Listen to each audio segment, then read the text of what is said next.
Hi there guys, today we're going to be talking about bars and lines. Little tweaks you can make, little things that affect the way you ride and the differences between certain different types of setup. So the first we're going to look at is 4-line versus 5-line bars, because I know this causes quite a lot of confusion amongst quite a lot of people. So if we just take a look at the following diagram. Here you can see a 4-line versus a 5-line setup. 4-line is on the left as we look at it, 5-line is on the right. Now what I want you to pay close attention to start with is where the bridle attaches across the leading edge. What you can actually see on this particular setup, and this is a fairly typical setup, is that actually the bridle attaches at the same points along the leading edge of the kite. So you might ask, well, what's the point of having a 5-line setup then if it's simply going to duplicate what's happening in a 4-line setup? And you would be right to ask such a question. But the difference is that imagine what you can do with a 5th line as opposed to a 4-line system when it comes to trimming the kite. Now if we want to change the canopy shape of the kite, i.e. make it flatter with a 4-line system, it's very difficult to do. We've got to go in there and tweak individual bridle lines and change things around. With a 5th line system, it's very, very simple. We make the 5th line shorter. Likewise, if we want to make the canopy shape more C-shape, we could make the 5th line longer. And you can see how that's going to change the shape of the canopy on a 5th line system. So a 5-line system gives us a little bit more ability to trim the kite in real time. So we put the kite up, see what the wind's doing and trim the kite accordingly to a perfect precision, so we've got the right type of canopy shape for what we're trying to achieve on that day. However, what I would say about this is that given that level of precision, I'm not at that level. You know, most people that I know and know riding, they've been riding for 5, 6, 10, 15 years, still are not at that level. A lot of it is due to laziness, but a lot of it is due to the fact that we just don't need to eke that much performance out of our kites. As another example, Aaron Hadlow rides a 7-line kite. So he wants to get every little bit of performance out of that kite that he can. And because of that, he has 7 lines, and because he's very, very good at knowing exactly how he wants his kite to fly, because he's so experienced at flying these kites, he can tweak it to perfection. So it makes a big difference if you're at that level. I would suggest for people who are at probably the level that I imagine you're at, if you're watching this course, that certainly that I'm at and that a lot of the people that I ride with are at, it's not really that big an issue at the moment. Where the 5th line comes into its own is safety. The 5th line also functions as a flag line. And as a flag line, it is very slightly more reliable than the typical 4-line system that you will get on most kites. Okay, the reason for this is simple. With 4 lines, if you loop the kite an awful lot, you get an awful lot of twists in your center lines. When you then come to release onto the flag line, those twists can stop the bar from disappearing, from shooting all the way up the flag line to fully depower the kite. A 4-line kite will also generally sit on its front, i.e. just as you put a kite on the beach, that is how a 4-line kite will sit once you've flagged it out. This is still presenting quite a lot of surface area to the wind, so on a really windy day, if you flagged your kite, there can still be quite a lot of pull from that kite, which obviously isn't what you want. Plus the kite is sat on the water, so it's susceptible to things like currents, big waves, things like this. A 5th line system generally flags out onto its back and will hang maybe 5-10 meters above the surface of the water. It will just sit there in the smiley position flapping. 2 things this is doing: presenting much less surface area to the wind, so there's going to be much less pull there. It's also, and this is generally, it doesn't always happen, but generally it's above the water, so it's away from any waves, away from any current. Now this might not seem like a big thing, but believe me, normally when you end up pulling your flag line, it's because you're in horrendous conditions, you're in 5-meter waves that are breaking over the top of you, and this can be a real advantage to have your kite out of the water, above the water, with minimum surface area presented to the wind, so you've got minimum pull there. So that can be a real big thing.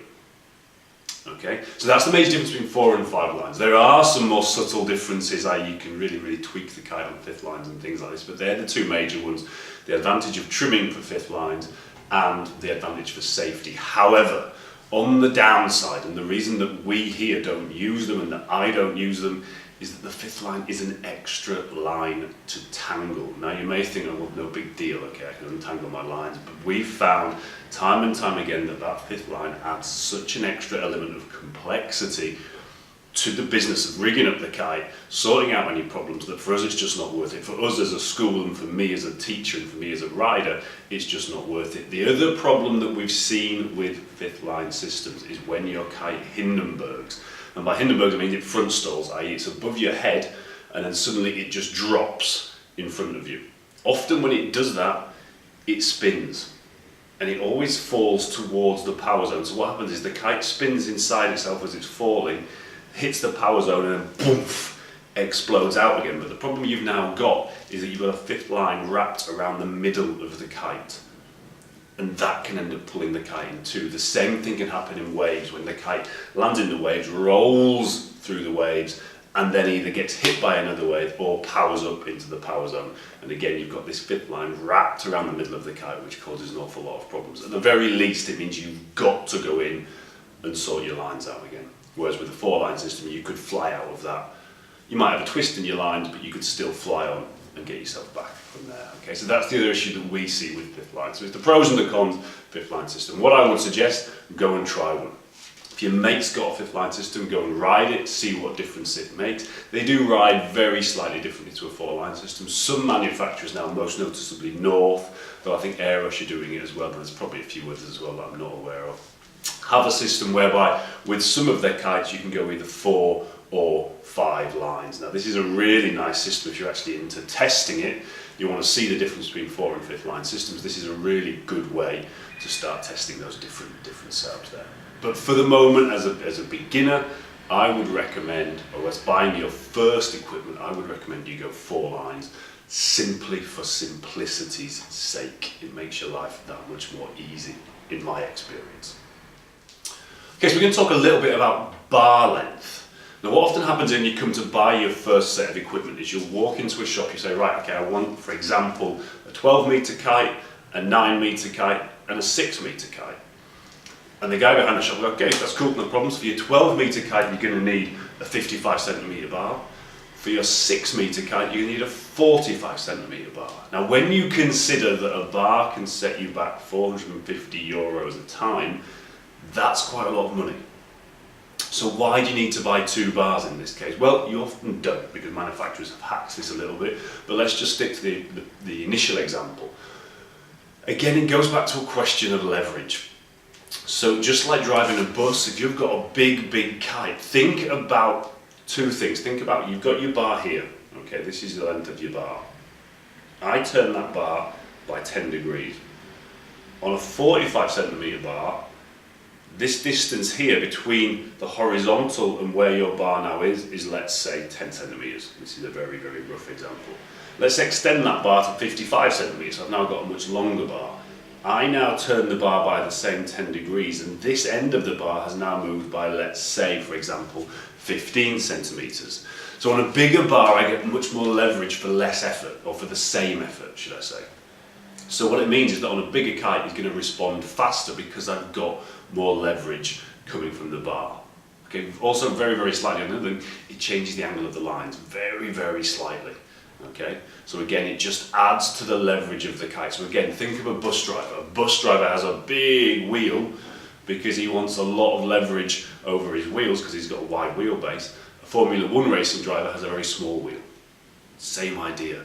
If you put a big bar on a small kite, so you put your 55 centimetre bar on a 6 metre kite, that kite is going to move very fast because you've got a lot of input, a lot of leverage from the bar and a fast kite in the air. Likewise, if you put a small bar on a 12 metre kite, so you put your 45 centimetre bar on your 12 metre kite, that kite's going to move very slowly.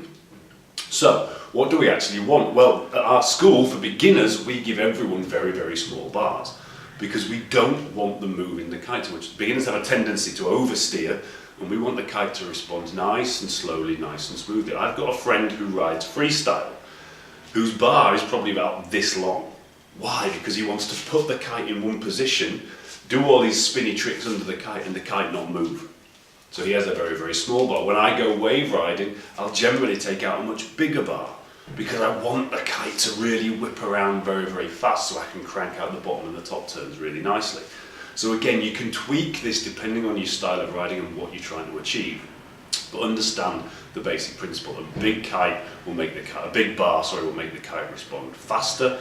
A small bar will make the kite less responsive. So to finish off today, we're going to talk about line length. Now, when we're teaching people at the school, we teach people on we start people, should I say, on comically short lines, often as small as 3, 4, 5 meters on their first day. And we often get a lot of questions as to why we're doing this, and a lot of strange looks of other people on the beach.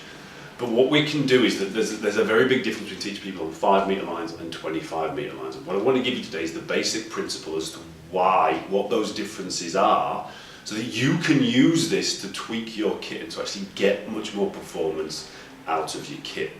So, what are the major differences between 5 meter lines and 25 meter lines? Well, the first thing you need to realize is there's something called gradient wind, which basically means that there's more wind higher up than there is lower down. And the easiest way to think of this is think of a river.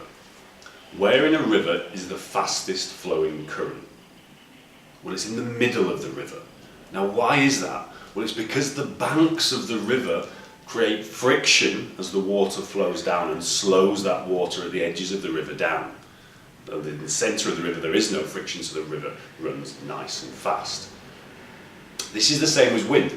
The land itself causes the friction, so the wind, the air moving nearest the surface of the ground is going to move slower because it's held back by friction. So as you get higher up, the wind gets stronger. Now, this isn't a massive effect, but a kite at 25 meters may be feeling 1 or 2 knots of wind more than a kite at 5 meters. So straight away, by decreasing the line length, we decrease the static power in the kite. Now, that's an important concept to get your head around. By static power, what I mean is the power of the kite when it's still. So if you just hoist the kite, put it at 12 o'clock, on 5 meter lines, you're going to be catching 1 or 2 knots less than if you had 25 meter lines. Okay. The second thing we're doing with shorter lines is we're reducing the potential power in the kite. Now, we'll talk about this later in aerodynamic theory, but for the moment, just believe me when I say that as the kite moves, it generates power. And the faster it moves, the more power it generates. So, on a 5 meter lines, our wind window is, let's say, 10 meters wide. So I've only got the ability to move the kite through 10 meters, so it's only got 10 meters to speed up in. So it can't speed up as much as when I've got 25 meter lines and it's zipping across the entire window, let's say 50 meters. It's got much more space to build up speed. So with longer lines, I'm also increasing the potential power in the kite. And this is an important thing to realise, and this is obviously a lot more than the static power. The potential power is much greater. And this difference is where you really feel the difference between 5 meter lines and 25 meter lines. On 5 meter lines, it's practically impossible to get pinged down the beach. On 25 meter lines, it's very, very easy on the same day. So what you're reducing by reducing the lines is the potential power available to that kite, static power and potential power. What you're also doing is changing the responsiveness of the kite.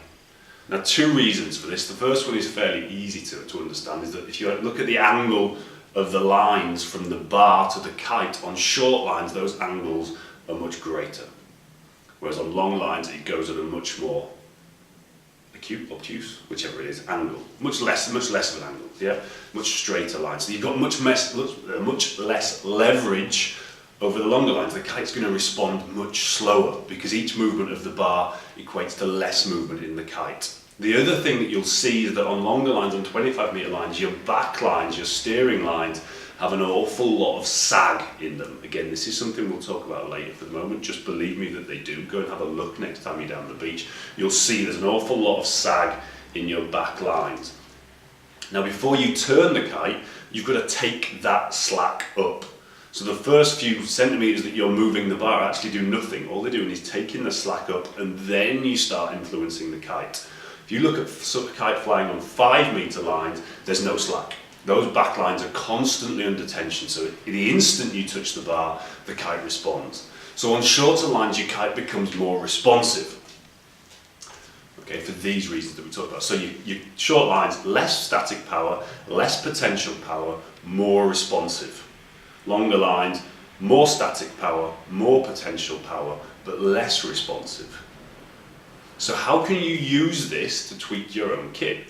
So this is something we'll talk about again later on, but just for the moment, just start thinking, well, okay, if I'm, let's say, riding a 12-meter kite, and I'm a little bit overpowered, so really I could do with an 11-meter kite, but I haven't got an 11-meter kite, and I certainly don't want to go out and buy another kite when it's 1,500 euros to buy one. What I can do instead is drop my line length down by, let's say, 4 meters, so from 24 meters to 20 meters, and it reduces the potential power, it reduces the static power in that kite, and it changes a 12-meter into something that handles more like an 11-meter.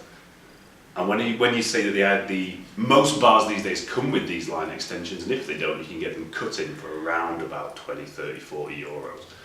So it's a much, much cheaper option than going out and buying a new kite, and it means that you can eke that much more performance out of your kit. Okay, hope that helps, guys, and we will see you in the next video.